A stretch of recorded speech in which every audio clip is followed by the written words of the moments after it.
जय हिंद साथियों, मैं दीपक दाकरे टॉपर विद अनवी पर आपका स्वागत करता हूं। प्यारे साथियों, मैं क्षमा चाहूँगा आपकी क्लास रेगुलर नहीं लग पाई।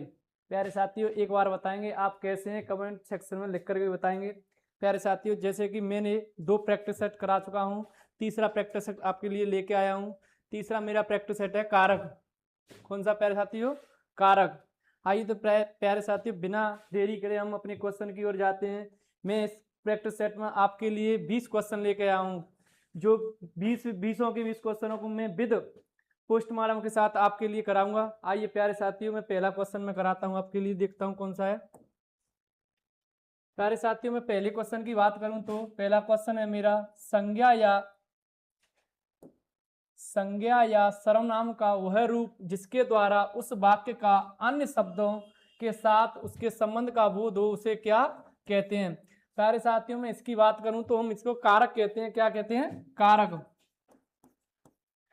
बात करूं मैं प्यारे साथियों कारक की, तो कारक की हम पहचान की बात करेंगे। पहचान की बात करेंगे प्यारे साथियों, तो पहचान एक तो हम इसे विभक्ति के माध्यम से देखेंगे। किसके माध्यम से? विभक्ति के माध्यम से। दूसरी बात करूं तो प्यारे साथियों, इसमें संबंध को दिखाया जाएगा। किसको? संबंध को। जैसे कि मैं बात करूं उदाहरण के माध्यम से, श्याम ने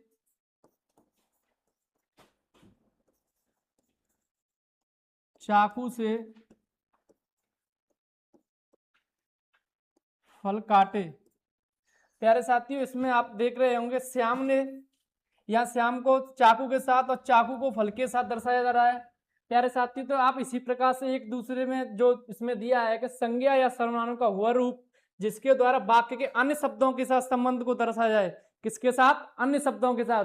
किसके माध्यम से? किसके साथ से? संज्ञा या सर्वनाम के। तो प्यारे साथियों, मैंने आपको बताया है कि श्याम ने चाकू से फल काटे, तो इसमें श्याम ने चाकू के साथ और चाकू ने फल को। तो प्यारे साथियों, इसमें आपस में अन्य शब्दों के साथ संज्ञा से या सर्वनाम से संबंध को दर्शाया गया है।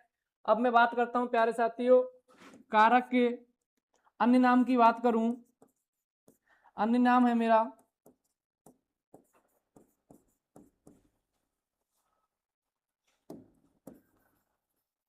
बात करूं मैं अन्य नाम की,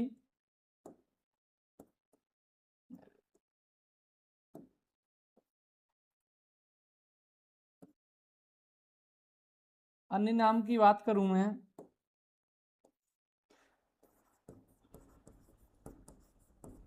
अन्य नाम है पर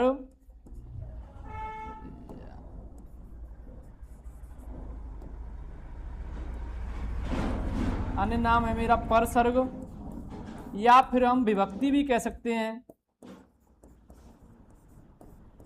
तो प्यारे साथियों, मैंने पहले ही क्वेश्चन को आपको एक अच्छे तरीके से सॉल्व कराया है, पोस्टमार्टम करके करता है। मैं आशा करता हूं कि पहला ही क्वेश्चन आपको बहुत अच्छी तरह से समझ में आया होगा। तो आप प्यारे साथियों, मैं अगले क्वेश्चन की बात करूं तो मेरा अगला क्वेश्चन है, मैं इसमें आंसर की बात करूं तो प्यारे साथियों मेरा आंसर है दूसरा। अब मैं अगले क्वेश्चन की बात करूं, मेरा अगला क्वेश्चन है, कारक को अन्य किस नाम से जाना जाता है? प्यारे साथियों, दूसरा क्वेश्चन है मेरा, कारक को अन्य किस नाम से जाना जाता है? जैसा कि मैंने पहले ही क्वेश्चन में आपको बताया था, कारक का दूसरा नाम क्या है? परसर्ग। क्या है?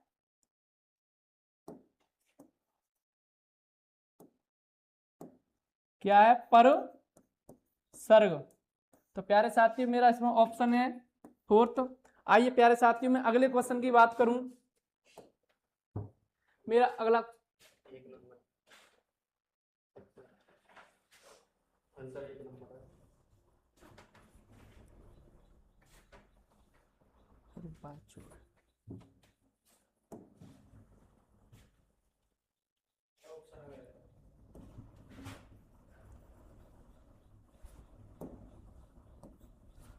आइए अगले क्वेश्चन की बात करें प्यारे साथियों। अगला क्वेश्चन है मेरा, हिंदी भाषा में कारक कितने प्रकार के होते हैं? तो प्यारे साथियों, मैं हिंदी भाषा में कारकों की बात करूं तो मेरे 8 कारक होते हैं। कितने? 8।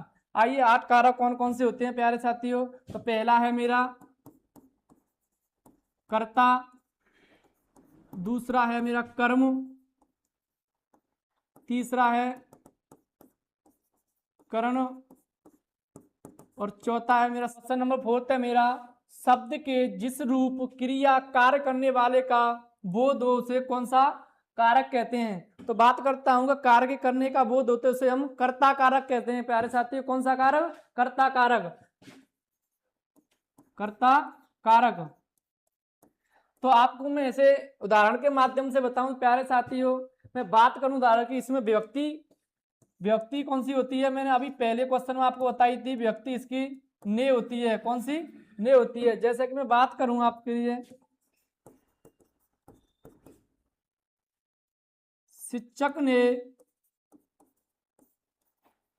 शिक्षक ने पाठ पढ़ाया, क्या, शिक्षक ने पाठ पढ़ाया।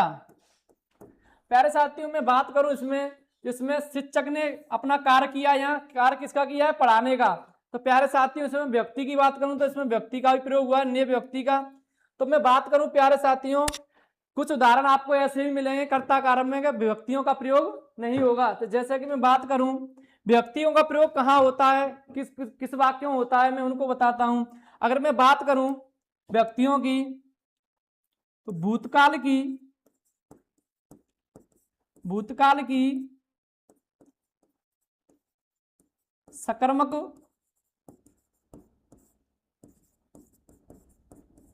क्रिया के साथ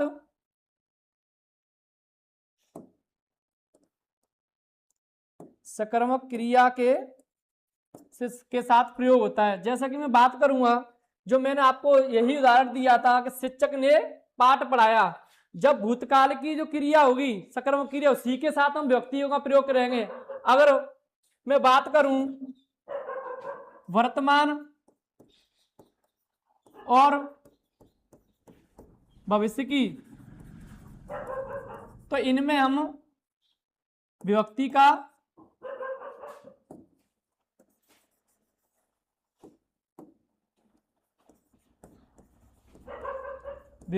प्रयोग नहीं करेंगे। तो जैसे कि मैं बात करूं शिवम खाता है, शिवम खाता है, मैं बात करूं शिवम ने अपना कार्य तो किया है पर इसमें व्यक्ति का प्रयोग नहीं हुआ है। अब अगर आप बात करें वर्तमान और भविष्य की, वर्तमान और भविष्य के वाक्य होंगे, इनमें हम व्यक्तियों का प्रयोग नहीं करते हैं। अगर आपको व्यक्तियों का प्रयोग देखने के लिए मिलेगा तो किसमें मिलेगा, भूतकाल की सकर्मक क्रियाओं के साथ। आइए प्यारे साथियों, मैं आशा करता हूं कि आपको यह क्वेश्चन अच्छी तरह समझ में आया होगा। मैं अगले क्वेश्चन की बात करूं तो मेरा अगला क्वेश्चन है प्यारे साथियों, वाक्य में क्रिया के कार्य का फल जिस पर पड़ता है उसे कौन सा कारक कहते हैं। तो प्यारे साथियों अगर क्रिया का फल जिस पर पड़ता है तो उसको हम कहते हैं कर्म कारक। कौन सा कारक, कर्म कारक। मैं बात करूं कर्म कारक की प्यारे साथियों, जैसे कि मैं उदाहरण के माध्यम से आपको बताता हूं।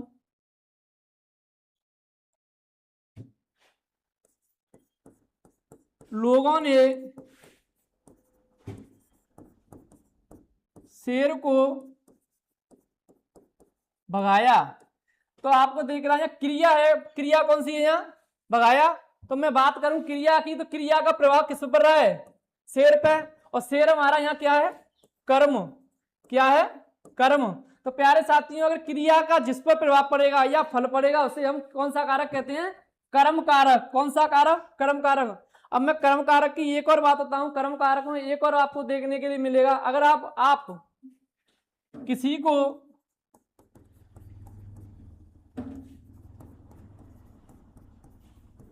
कोई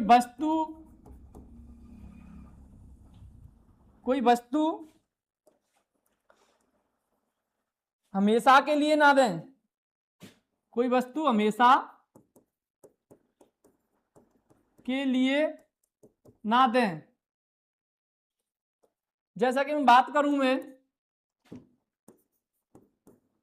माताजी ने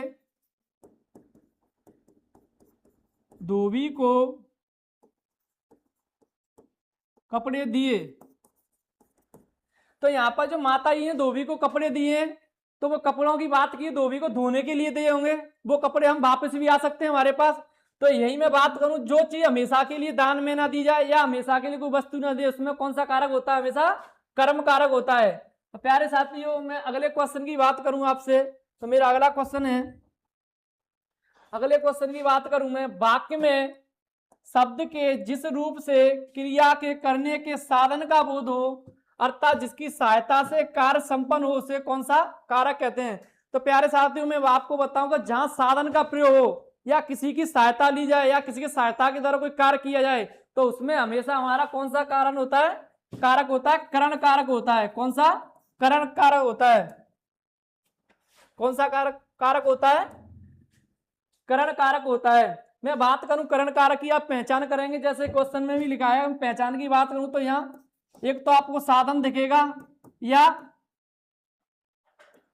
किसी की सहायता से कोई कार्य किया गया होगा।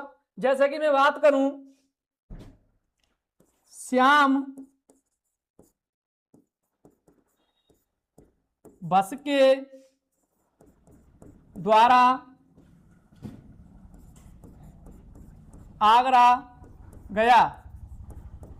तो यहां श्याम किसी साधन के माध्यम से जा रहा है, किस साधन हमारा क्या है यहां पर? बस।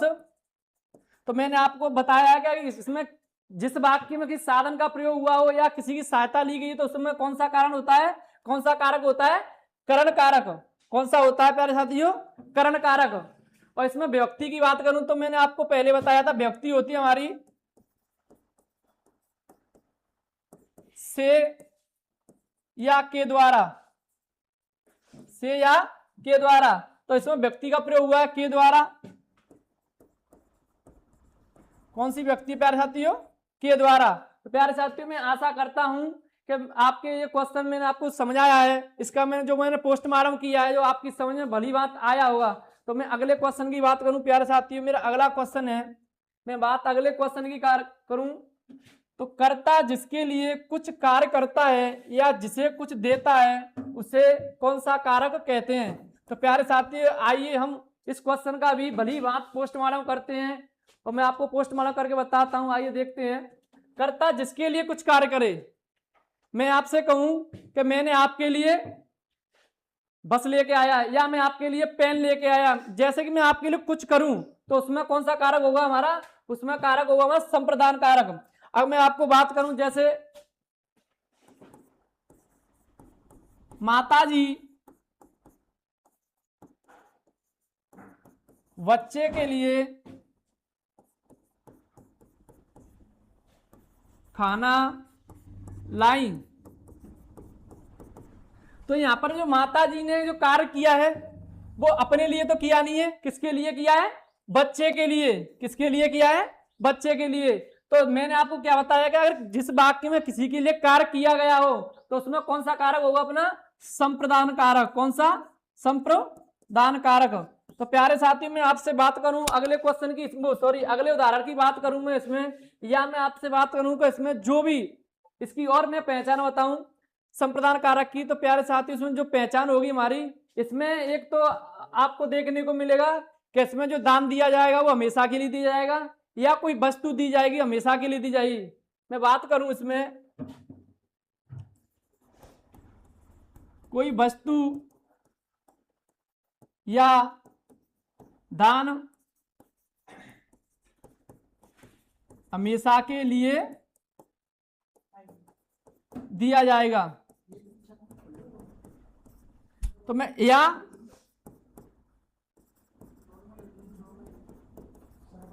हमेशा के लिए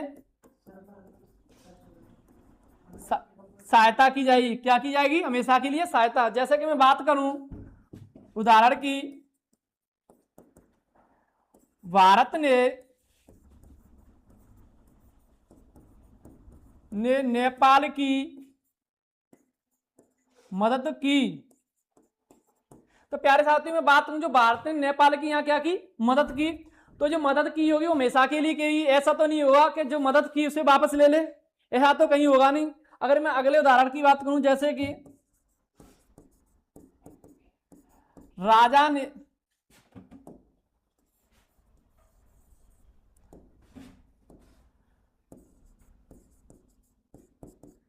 राजा ने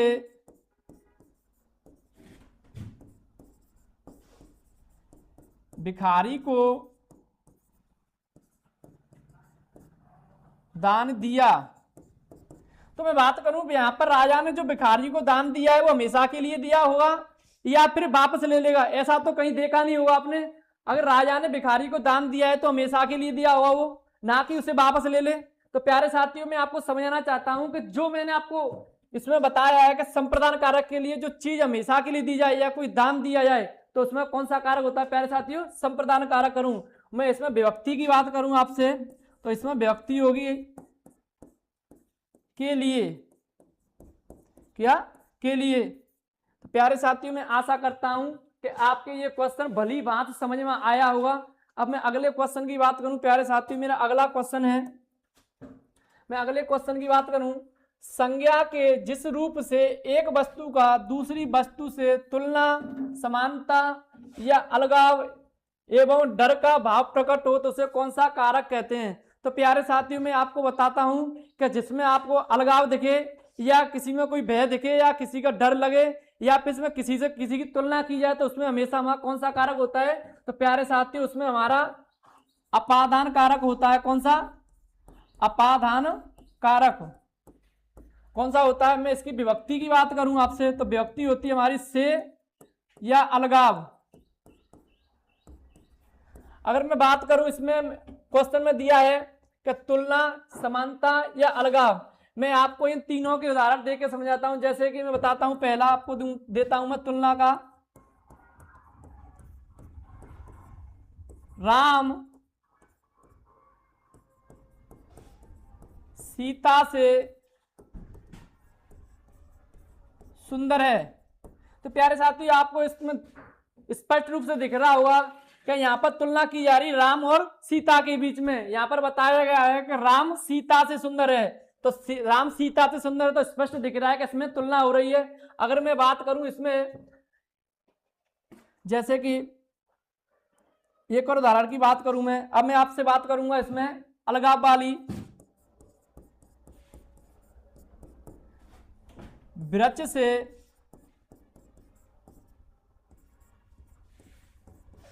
पत्ते गिरे।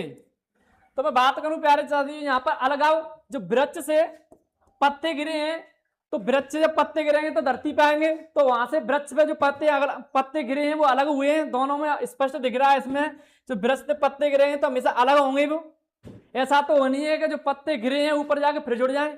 जब एक बार पत्ते गिर गए तो नीचे ही आएंगे, तो इसका आपको अर्थ दिख रहा होगा इसमें कि जो पत्ते हैं वो गिरे हैं तो इसमें अलगाव दिख रहा है। मैं अगले की बात करूं, इसमें अगला उदाहरण दूंगा आपको एक। अब मैं बात करूं तो डर या भय की, मैं बात करूं डर या भय की, राधा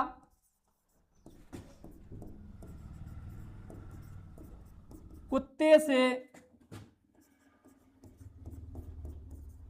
डरती है, राधा कुत्ते से डरती है। तो प्यारे साथियों यहाँ आपको स्पष्ट रूप से दिख रहा होगा कि यहाँ पर डर को बताया गया या भय को बताया गया है। तो प्यारे साथियों मैंने इसमें स्पष्ट रूप से विस्तार से इसका मैंने आपके लिए पोस्टमार्टम किया है और मैं आशा करता हूं कि आपको यह क्वेश्चन अच्छी तरीके से भली बात समझ में आया होगा। मैं अगले क्वेश्चन की बात करूं प्यारे साथियों, मेरा अगला क्वेश्चन है, संज्ञा या सर्वनाम के जिस रूप से किसी एक वस्तु का दूसरी वस्तु से सामान्यतः क्रिया के साथ संबंध को प्रकट हो तो उसे कौन सा कारक कहते हैं। तो प्यारे साथियों आपको क्वेश्चन को पढ़ते ही आपको स्पष्ट रूप से दिख गया होगा कि जहां पर संबंध दिखे तो वहां पर संबंध कारक ही होगा। कौन सा कारक होगा, संबंध कारक। जहां संबंध दिखे वहां कौन सा कारक होगा, संबंध कारक।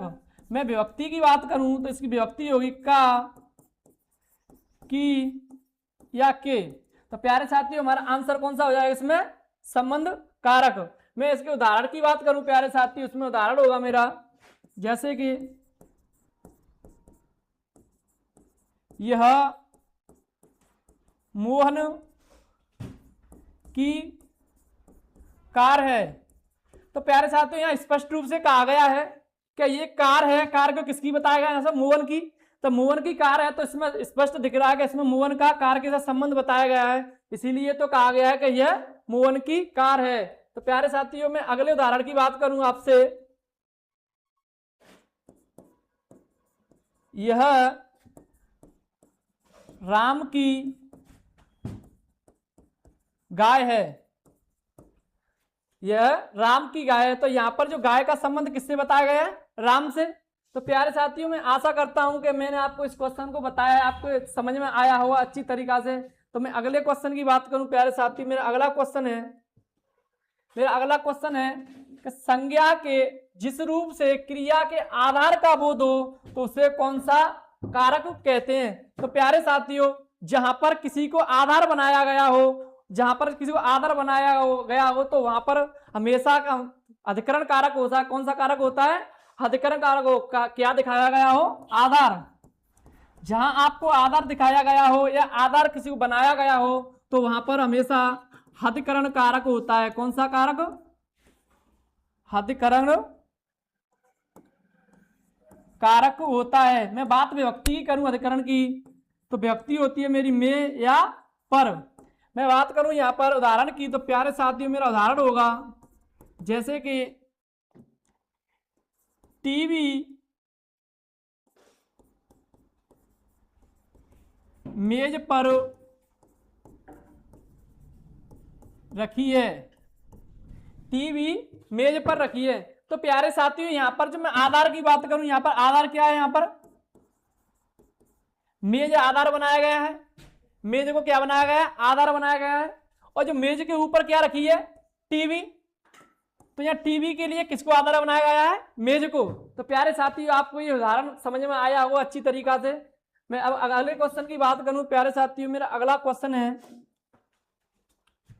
संज्ञा के जिस रूप से किसी को पुकारने, बुलाने या चेतावनी देने या संबोधित करने का बोध होता है तो उसे कौन सा कारक कहते हैं? तो प्यारे साथियों, मैं बात करूं, अगर किसी को पुकारने की बात की या चेतावनी की बात की जाए या बुलाने की बात की जाए तो वहां पर हमेशा संबोधन कारक होता है। कौन सा कारक? संबोधन कारक होता है। प्यारे साथियों, कौन सा होता है?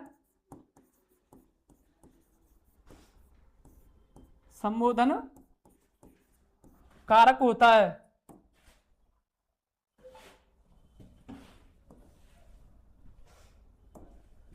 कौन सा कारक होता है प्यारे साथियों? संबोधन कारक। मैं विभक्ति की बात करूं तो इसमें विभक्ति होगी अपनी अरे, अजी या हे। मैं एग्जाम्पल की बात करूं तो एग्जाम्पल होगा ए राहुल,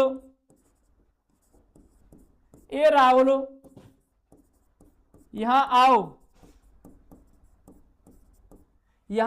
आओ। एक तो आपको यहां पर इसमें सबसे आसान तरीका है संबोधन कारक को पहचानने का, सबसे आसान कारक यही मिलेगा। इसमें आसान कारक की पहचान करेंगे तो यह हमारा सबसे एक आसान कारक है। कौन सा? संबोधन कारक ही हमारा सबसे एक आसान कारक हो जिसको हम बिना किसी के माध्यम से पहचान सकते हैं। जैसा कि मैं बात करूं, इसमें हमेशा इस चिन्ह को दर्शाया गया होगा। हमेशा जहां आपको यह चिन्ह दिखे तो यहां समझ लो आप हमेशा के लिए संबोधन कारक होगा। कौन सा होगा? संबोधन कारक होगा। या फिर वहां बुलाने की बात की गई हो या पुकारने की या चेतावनी दी हो या किसी को संबोधित किया गया हो।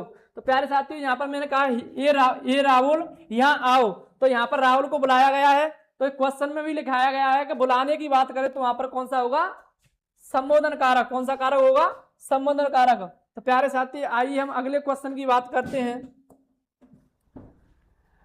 अगले क्वेश्चन की बात करें प्यारे साथियों, अगला क्वेश्चन हमारा अध्यापक ने विद्यार्थियों को पढ़ाया। तो यहाँ पर सीधा दिख रहा है कि अध्यापक ने अपना कार्य किया है। कार्य क्या किया है? कि विद्यार्थियों को पढ़ाया गया है। तो मैंने आपको पहले बताया है, पहले क्वेश्चन गया है उसमें मैंने आपको बताया कि जहां किसी के माध्यम से कार्य किया गया हो या कार्य का बोध हो तो वहां पर कौन सा कारक होता है? तो प्यारे साथियों, वहां कौन सा कारक होगा? कर्ता कारक होगा। कौन सा कारक होगा प्यारे साथियों? कर्ता कारक। आइए प्यारे अगले क्वेश्चन की बात करें हम, तो हमारा अगला क्वेश्चन है बच्चा सो रहा है। मैं बात करूं यहाँ पर बच्चा सो रहा है, तो मैंने आपको पहले बताया था कि आपको कर्ता कारक के ऐसे भी उदाहरण मिलेंगे जहां पर विभक्तियों का प्रयोग नहीं होगा, विभक्ति का प्रयोग नहीं होगा। तो प्यारे साथियों यहाँ और मैंने आपको बताया होगा कि जहां विभक्तियों का प्रयोग ना हो तो वहां कौन सा होगा, या तो अपना वर्तमान होगा या फिर भविष्य होगा। कौन सा होगा, या तो मतलब जो वाक्य होगा या तो वर्तमान काल का होगा या भविष्य काल का होगा। तो प्यारे साथियों यहाँ बच्चा सो रहा है, तो बच्चा सो रहा है तो इसमें कौन सा काल है, वर्तमान।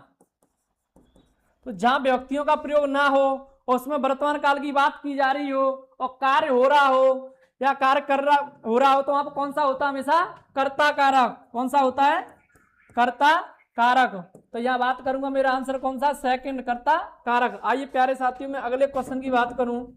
मेरा अगला क्वेश्चन है, राम ने पुस्तक पढ़ी। तो प्यारे साथियों यहाँ पर व्यक्तियों का राम ने पुस्तक पढ़ी, तो यहाँ पर व्यक्ति का प्रयोग भी हो रहा है। कौन सी व्यक्ति है, ने, और ने व्यक्ति किसमें आती है, हमेशा कर्ता कारक में। किसमें आती है प्यारे साथियों, कर्ता कारक में। और यहाँ पर जो राम के द्वारा कार्य भी किया जा रहा है, और किसी के द्वारा कार्य किया जाए या प्यारे साथियों इसमें कार्य की बात की जाए तो उसमें कौन सा कारक होता है, हमारा कर्ता कारक होता है। तो यहाँ पर एक कार्य हो रहा है तो प्यारे साथियों कौन सा कारक होगा, कर्ता कारक। आइए प्यारे साथियों मैं अगले क्वेश्चन की बात करूं। मेरा अगला क्वेश्चन है, माताजी ने धोबी को कपड़े दिए। तो प्यारे साथियों मैंने अभी अभी आपको बताया था, एक क्वेश्चन पहले भी सेम यही क्वेश्चन था, वो रिपीट होके आया है कि माताजी ने धोबी को कपड़े दिए। तो यहाँ पर जो माताजी ने कपड़े दिए वो हमेशा के लिए नहीं दिए हैं। कैसे, हमेशा के लिए नहीं दिए। अगर जो चीज हमेशा के लिए नहीं दी जाए तो उसमें कौन सा कारक होता है प्यारे साथियों, उसमें हमेशा कर्म कारक होता है। कौन सा, कर्म कारक। तो मेरा कौन सा आंसर हो जाएगा यहाँ पर, कर्म कारक। आइए प्यारे साथियों मैं अगले क्वेश्चन की बात करूं आपसे। तो मेरा अगला क्वेश्चन है, श्याम बस के द्वारा आगरा गया। तो मैं प्यारे साथियों में बात करूं यहाँ पर बस के द्वारा आगरा, आपको किस साधन या किसी की सहायता से जो हम कार्य करें तो उसमें हमेशा कौन सा कारक होता है, करण कारक। जैसा कि मैंने आपको पहले क्वेश्चन में बता चुका हूं कि किसी साधन या सहायता से कोई कार्य हो तो वहां पर हमेशा कौन सा कारण होता है, कारक होता है करण कारक। कौन सा, करण। प्यारे साथियों मैं अगले क्वेश्चन की बात करूं तो मेरा अगला क्वेश्चन है, भारत ने नेपाल की सहायता की। तो प्यारे साथियों मैं बात करूं यहाँ पर जो भारत ने नेपाल की सहायता की, तो जहां पर जो दान दिया जाए या कोई वस्तु दी जाए वो हमेशा हमेशा के लिए दी जाए, वहां पर कौन सा होता है, हमेशा हमेशा के लिए कोई वस्तु या दान दिया जाए वह हमेशा कौन सा होता है, संप्रदान। कौन सा होता है, संप्रदान। तो प्यारे साथियों मेरा आंसर कौन सा हो जाएगा यहाँ पर, संप्रदान। आइए प्यारे साथियों मैं अगले क्वेश्चन की बात करूं तो मेरा अगला क्वेश्चन है यहाँ पर, यह है सोहन का घर है। तो प्यारे साथियों यहाँ पर बात की गई है सोहन का घर है। तो यहाँ पर जो घर है, घर किसका बताया गया, सोहन का। अगर किसी की बात बताई गई है या किसी के बारे में कुछ कहा गया तो वहां पर संबंध दिखता है। तो यहाँ स्पष्ट दिख रहा है प्यारे साथियों कि यह सोहन का घर है। तो यहाँ पर घर का संबंध किससे बताया है, सोहन का, सोहन से। तो यहाँ पर कौन सा होगा फिर अपना, संबंध कारक। कौन सा होगा प्यारे साथियों, संबंध कारक। आइए प्यारे साथियों मैं अगले क्वेश्चन की बात करूं तो मेरा अगला क्वेश्चन है, मेज पर पुस्तक रखी है। अगर मैंने आपको पहले बताया था कि यहाँ पर किसी का, मैंने आपको पहले बताया था कि किसी का आधार बनाया गया हो किसी को, तो मैं वहां पर कौन सा मैंने कारक बताया था, आधार बनाने वाला। किसी को आधार बनाया गया हो तो वहां पर कौन सा बताया प्यारे साथियों, वहां पर मैंने आपको अधिकरण कारक बताया था। कौन सा, अधिकरण कारक बताया था। तो प्यारे साथियों इसमें यहाँ पर जो मेज है, मेज को किसका आधार बनाया गया है, पुस्तक का। किसका, पुस्तक का, क्योंकि पुस्तक कहां पर रखी हुई है, मेज पर। और जहां आधार की बात की जाए तो वहां पर कौन सा होता है अपना, हदकरण कारक। तो कौन सा आंसर हो जाएगा मेरा? हदकरण कारक। प्यारे साथियों में आइए मैं अगले क्वेश्चन की बात करूं। तो मेरा अगला क्वेश्चन है, हे भगवान मेरी रक्षा करो। तो प्यारे साथियों मैंने आपको पहले बताया था कि जहां पर किसी को बुलाया गया हो या चेतावनी दी गई हो या किसी को पुकारा गया हो या किसी को संबोधित किया गया हो तो वहां पर कौन सा कारक बताया था मैंने आपको? संबोधन कारक। कौन सा? संबोधन कारक। तो प्यारे साथियों यहां पर क्या किसी के द्वारा बोला गया है, हे भगवान मेरी रक्षा करो, तो यहां भगवान को पुकारा जा रहा है। क्या किया जा रहा है? पुकारा जा रहा है। तो जहां पुकारने की बात की जाए तो वहां पर हमेशा कौन सा होता है? संबोधन कारक। या आपको यहां पर इस चिन्ह को चिन्ह दिखाई दी जाए, यह चिन्ह यहां पर दिखाई दी जाए तो वहां पर हमेशा कौन सा होता है? संबोधन कारक। तो प्यारे साथियों मैंने आपको 20 के 20 क्वेश्चन आपको विद पोस्टमार्टम के साथ बताया और अच्छी तरीका से विस्तार से बताया है। तो प्यारे साथियों आपको यह प्रैक्टिस अच्छा लगा हो तो कमेंट सेक्शन में एक बार जरूर बताएं और अगले प्रैक्टिस सेट के लिए टाइम से आएं और मेरे साथ जुड़ें। तो प्यारे साथियों मैं आशा करता हूं कि आपको ये क्वेश्चन सभी को अच्छे लगे होंगे और ऐसे ही अच्छे क्वेश्चन देखने के लिए द्वारा मेरे से शाम 8 बजे आना ना भूलें। प्यारे साथियों मैंने आपको 20 के 20 अच्छी तरीके से कराए हैं। जय हिंद, जय भारत।